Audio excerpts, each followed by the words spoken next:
Yes was good. Ngiye kubabwira noneho uyu munsi ngiye kubabwira inkuru y'urukundo. Ni inkuru y'urukundo niba navuga rutangaje. Urukundo rw'ibyamamare bigiye bitandukanye haba muri mu bucuruzi ahanini mu bucuruzi n'ahandi ni mu byerekeranye n'imyidagaduro cyangwa se mu mideli n'iki. Uwo nta wundi ngiye kugarukaho ni urukundo rwa Miss cyangwa se first run up, yani first run up muri Miss Rwanda 2015 Vanessa. Mwese muramuzi, akoresha akazina ka Her Majesty. Kuri iyi nshuro rero impamvu ngiye kumugarukaho nuko ejo bundi kuri tariki 13 hari kuwa gatanu, nawe nkuko yabyitangarije yavuze ko ngo iyo tariki 13 zihuye no kuwa gatanu abi bitangaza. Niki cyabaye? Uyu mukobwa ejo bundi bamwambitse impeta, wayimwambitse nta wundi ni Putin, wigeze no kuyambika nde yigeze no kuyambika Wolper nawe muramuzi, yakundanye nande, yakundanye na Harmonize. Ni isheni y'ibyamamare uturutse mu bucuruzi ukageza hejuru.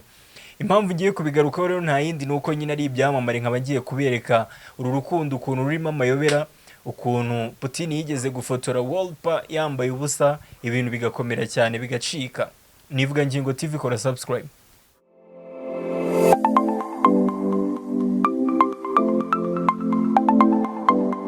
Mu ijoro ryo kuri uyu wa gatanu tariki ya 14 Nzeri 2019 nibwo Uwase Vanessa wabaye igisonga cya mbere cya Miss Rwanda 2015 yatangaje ko yambitswe impeta n'umukunzi we witwa Putin Kabalu ukomoka muri Repubulika Iharanira Demokarasi ya Kongo.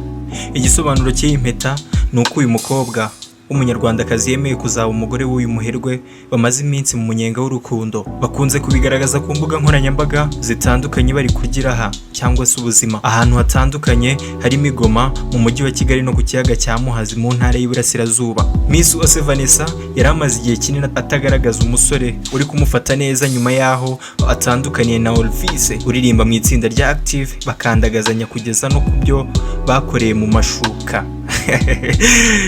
Byagiye bivugwa ko akundana na Pasi Kizito wahoze aririmba mu itsinda rya TNP, ariko bagiye babyamaganira kure bikomeza gufatwa nk'ibihuha. Umunyemari Putin Kabalu ku mbuga nkoranyambaga ze akunda gushyiraho amafoto amugaragaza ari kwishimisha n'izindi nshuti ze mu mahoteli y'igiciro gihanitse mu bihugu bitandukanye. Kuri konti ya Instagram akurikirwa n'abantu bagera ku bihumbi 54 n'abantu 400. Ntakunda gushyiraho amafoto y'abakobwa cyangwa abagore, ariko Uwase Vanessa n'umwe muri babiri bagaragaraho.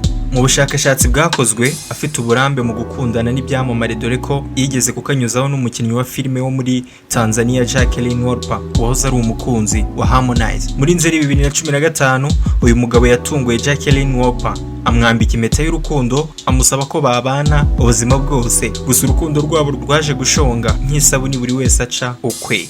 Yamwambitse impeta mwizeza ubukwe ntibwaba.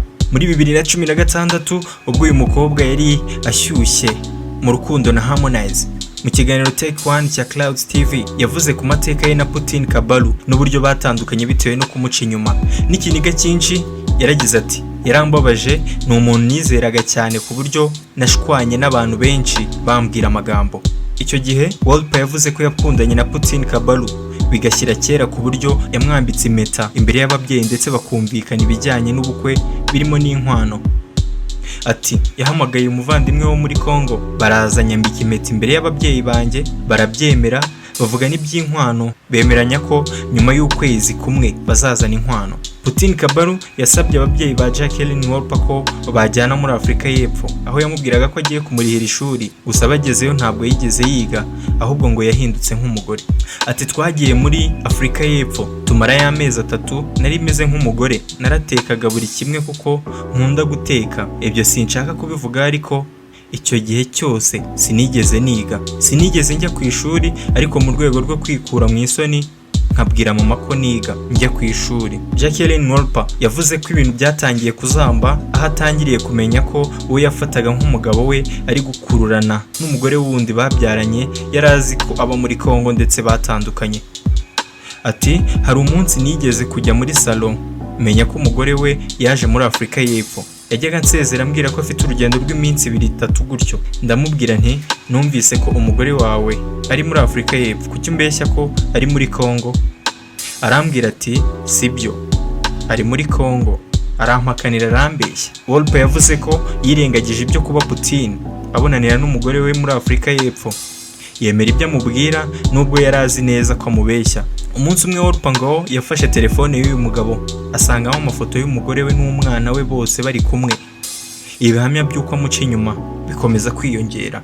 Jacqueline Wolper yavuze ko uburyo Putin Kabalu yamuteshaga umutwe mu rukundo byageze aho akunda kwiyahuza inzoga kugira ngo yiyibagize ibibazo. Umunsi umwe yaranyweye arasinda, uyu mugabo aramufatirana amwambura ubusa buri amufata amashusho n'amafoto akoresheje telefone. Ati hari umunsi nigeze gusinda cyane, bamubwira aho ndi, araza aramfata anjyana mu rugo ankuramo imyenda yose nambara ubusa nicara ku gitanda cye. Nari nasinze sinari nzi byari biri kuba. Uyu mukobwa amaze kumenya ko umukunzi we yamufashe amashusho yambaye ubusa, yarabimubajije ngo yireguye, amubwira ko yari kuzajya yifashisha yishimisha mu gihe bari kuba baratandukanye. Ati yarambwiye ngo muri iyi minsi turi gushwana, mbona ko uzansiga ukagenda. Nafashe aya mashusho kugira ngo urabizi ibyo abasore bakora babonye amafoto yabo bakunda. Umunyamakuru yahise amubaza ati kwikinisha? Undi ati yego, niko yambwiye, mfa kubyemera ariko sinigeze ntekereza ko yayakoresha ibindi. Nyuma y'ibyumweru 2 bamaze gutandukana, Putin Kabalu yandikiye uyu mukobwa amubwira ko agiye kumukorera ibintu bizatuma Tanzania yose yumirwa. Birangira ashyize hanze aya mashusho. Iby'urukundo rwa Wolper na Putin Kabalu byarangiriye aho, ariko mu mwaka ushize ubwo yizihiza isabukuru, uyu mukobwa yanditse amagambo kuri konti ye ya Instagram amwifuriza ishya n'ihirwe. Bamwe bakeka ko baba bariyunze, gusa yaje kubihakana. Ngayo nguko rero ku musore cyangwa se ku mubyeyi w'umupapa navuga ngo Miss Vanessa yihebeye, kubera ko kugeza kuri iyi saha ari we wamaze kumwambika impeta kandi bakemerana kubana. Ku magambo aherutse gushyira ku rukuta rwe rwa Instagram, Vanessa cyangwa se Her Majesty yavugaga ko impeta Putin yamwambitse ariyo kugira gute, ariyo kumubana mu mago, cyane ko bamaze n'iminsi noneho bari kumwe. Uyu mukobwa ari hirya ngiyi muri Congo, ntabwo ari mu gihugu cy'u Rwanda. Uru rukundo rero ibyarwo tuzagenda tubibamenyera cyane ko batagira n'ibanga, ibintu byabo byose babishyira hanze. Ni Isaac Shimwe, Nivuga Ngingo TV.